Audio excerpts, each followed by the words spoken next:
सती के आत्मदा से दुखी शिव ने संसार को त्याग दिया और वे तपस्या में लीन हो गए।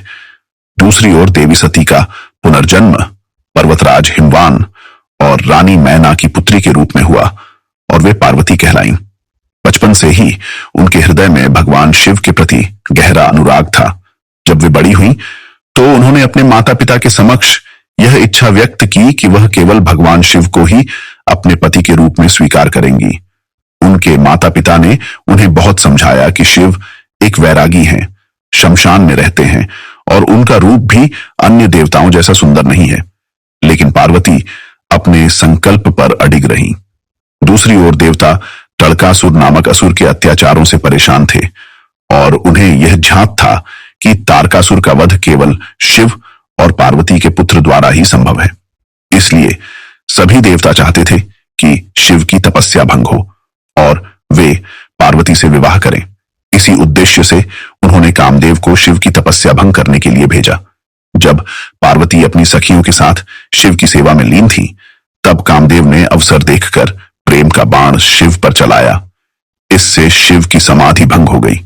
जब शिव ने देखा कि उनकी तपस्या भंग करने का यह कुकृत्य कामदेव ने किया है, तो वे अत्यंत क्रोधित हुए।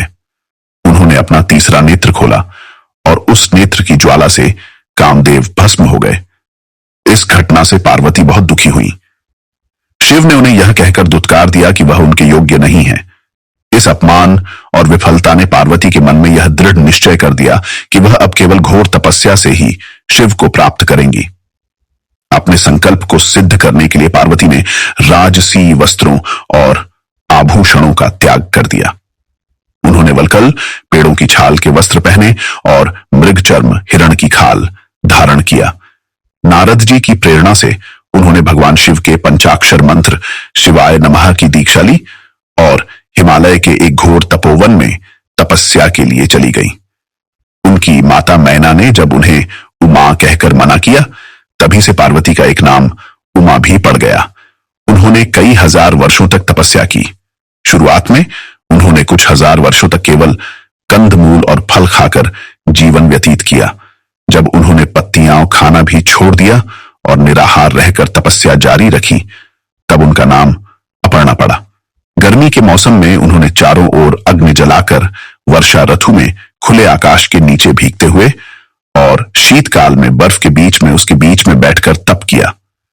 जब पार्वती की तपस्या अपनी चरम सीमा पर पहुंची और उन्होंने अपनी समस्त इच्छाओं का त्याग कर दिया, तब भगवान शिव ने उनकी निष्ठा और प्रेम की परीक्षा लेने का निर्णय किया। सर्वप्रथम भगवान शिव ने सप्तर्षियों को पार्वती के पास भेजा।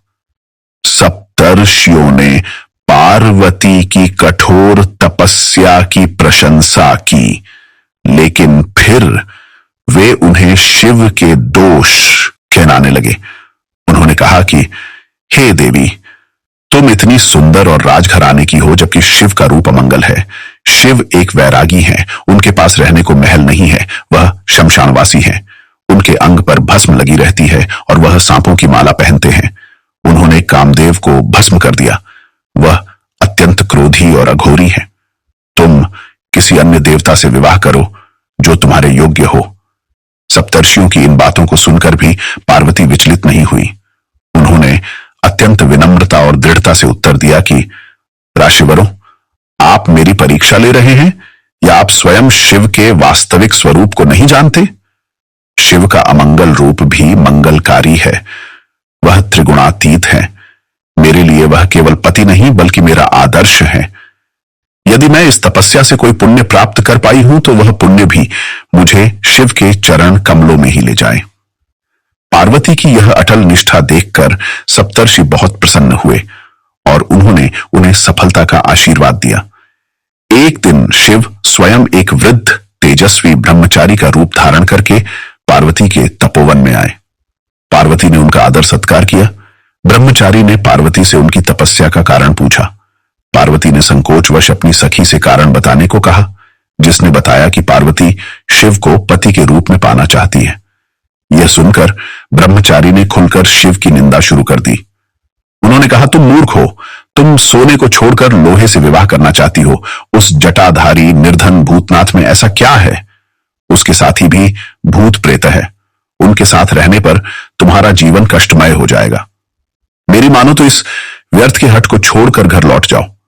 ब्रह्मचारी के मुख से शिव की यह निंदा सुनकर पार्वती का सारा संयम टूट गया।